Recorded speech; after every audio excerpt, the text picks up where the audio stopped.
Nibingelela abazalwane egameni likaJesu Kristu waseNazaretha. Onibingelayo uTintswalo. So bazalwane ngizoshare i-testimony yami namhlanje. So ngizoshare nje i-testimony yami uNkulunkulu engangenzile yona bazalwane. So ngumntwana owakhulela ebandleni but bengakholwa bengikhonza kepha bengakholwa bazalwane. So kwathi makuhamba isikhathi kwafika lo nyaka wa this year bazalwane. Ngifika unyaka wa this year naso bengikwenza konke okwezwe bazalwane. Bengikwenza konke nje ungaqabanga. Bengibhema, bengiphuza utshwala, bengiluka ekhanda, bengifaka ama-eyelashes, bengifaka amabhlukwe, bengitshola, bengikwenza konke nje bazalwane okungekho right, okungakona kwaNkulunkulu. So kwahamba isikhathi bazalwane ngoba nemvuselelo iRes. Bakuma kube nemvuselelo so bazalwane ngizoba fastinyana for isikhathi. Kwasima kuba nemvuselelo iRes. Bengiserumini lami ngizilelele but that time benginabangani nje futhi abaningi omunye nje isikhathi esiningi bengihamba ngobhema naye because beyahleze ebhema nje vele beyayithandela ukubhema so yeah benabangani abaningi bazalwane. So okay kuba nemvuselelo iRes uma kuba nemvuselelo beyiseduze neblock yami so okay ngaphuma ngama ngaphandle ngamamela.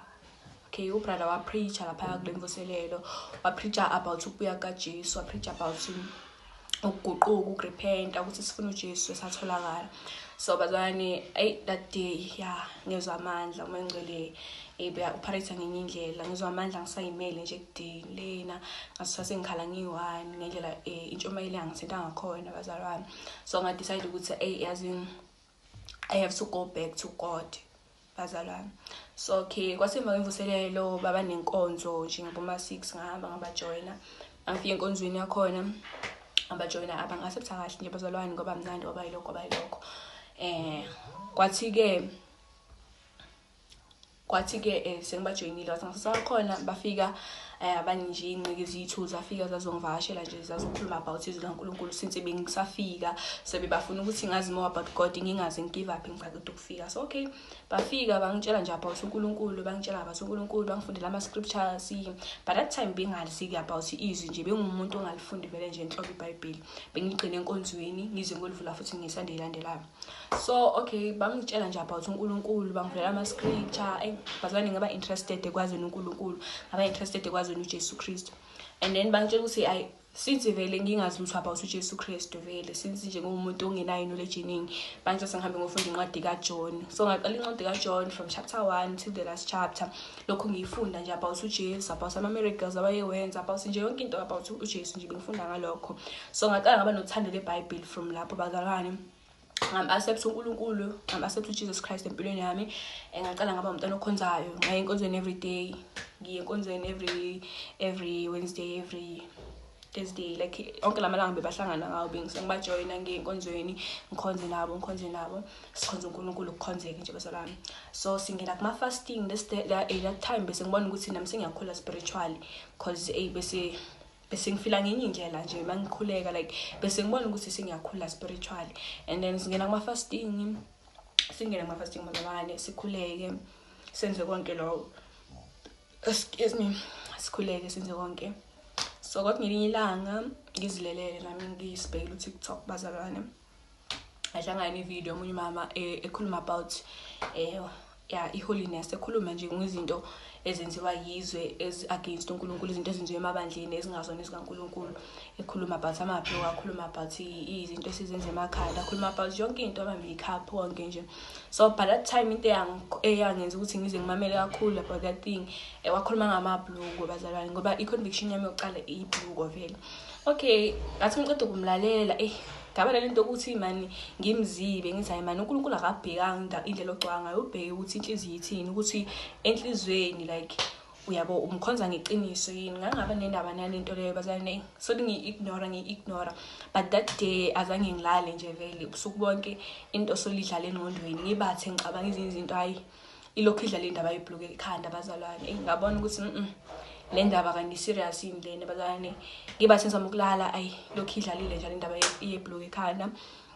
ngigcine ngiyibona sengikhala ke bazalwane conviction ke abaningi bayayazi ukuthi kanjani ngigcina sengiyibona sengikhala ngingacolisa umoya ongcwele ngabona ukuthi iblo kahle kahle umoya ongcwele akalifuni kahle kahle uNkulunkulu akalifuni so bazalwane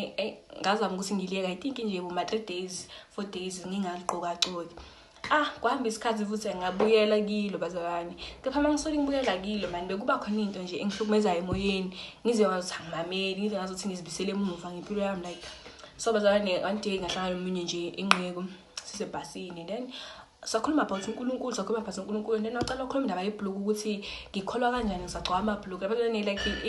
lento yangibamba ngenye indlela like ngavele ngezobuhlungu ngasho ukuthi kanti umuntu waphinda ngitshaya ngebhloko lo kodwa ngisayizibile indaba yebhloko like ngabona ukuthi ya umoya ongcwele ungilanda ngazo zonke indlela uNkulunkulu usebenza ngazo zonke indlela ukuthi vele lento ngigcine ngiyiyekile bazalwane ngabona ukuthi okay yazini lo muntu lo ngibuza umbuzo nje oqakile ngabona ukuthi yazini lento la asingiyeke because lokhu ngiyiziba and lokhu lento yabuya ngagcina sengiyiyeka bazalwane ngithi bengigcoka vele moya wami ungavumi vele nje inhlobo ngagcina sengiliyeka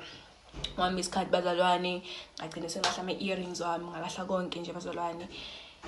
kodwa bekunzima ke ukuthi ngalahle kodwa ngabona ukuthi yazini akusizi because bengicela ukwathenga nje iphaki ipacket yakhona so ngathi yazini akusizi ukuthi ngicubeke ngenza izinto against God because spiritually ngiyakhula and uNkulunkulu uyangiconvince from lezi zinto lezi ukuthi akuzona zakhe so ngawalahla bazalwane ngakhumbula ukuthi vele akwazi ukuthi wami noNkulunkulu remain the same there are things ezizoshintsha endleleni mawuhamba noNkulunkulu angeke nje ufane ngeke usenze izinto zomhlaba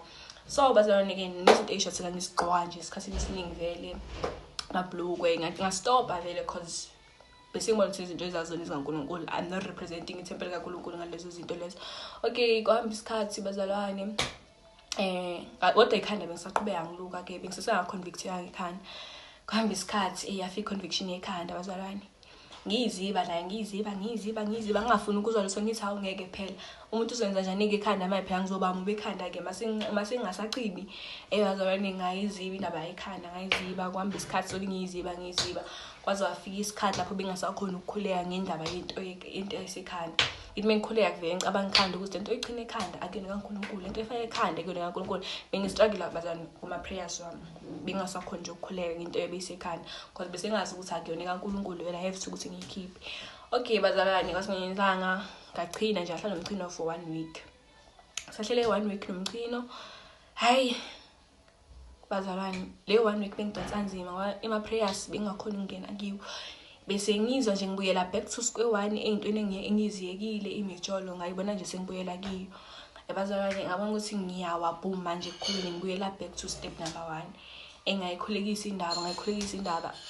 kodwa umoya ongcwele location njalo lento la ikhanda miliphume engabona ukuthi bazalwane akusizi ukuthi ngingamlaleli umoya ongcwele because bengifunda neBhayibheli lokho kuza ama scriptures azongikhuza about that thing ukuthi anginikele umzimba wami kuNkulunkulu mangizinikele kuNkulunkulu bengize ngiyibuza ukuthi kanti nginikela kanjani kuNkulunkulu ngisenza izinto against ngisho ukuthi I'm serving uSathane on the other side because ngenza izinto ezilethwa uSathane emhlabeni ezintroduce kuye so ngabona ukuthi yazini akusizi ngcono ngilalela uNkulunkulu angeke ngize ngikhonze two yamakhosi I have to choose one ngasusa into esekhanda bazalwane ngathi ukuthi okay it's fine uzophila ngendlela uNkulunkulu afuna ngayo bazalwane ngikhumbula lelizwi lela elitholakala in the book of 1 Corinthians ekhuluma about ukuthi not I'm sorry bazalwane not 1 Corinthians I really remember ukuthi kodwa la isikhona uJesus Christ wafela thina sonke ukuze thina isiphila singasabe sayiphila but siphilele yena so ngabona ukuthi okay kahle kahle kusho ukuthi njengoba ngiconvinceka kanje vele now I'm no longer living for myself I'm living for Christ and uChrist ungifuna ngale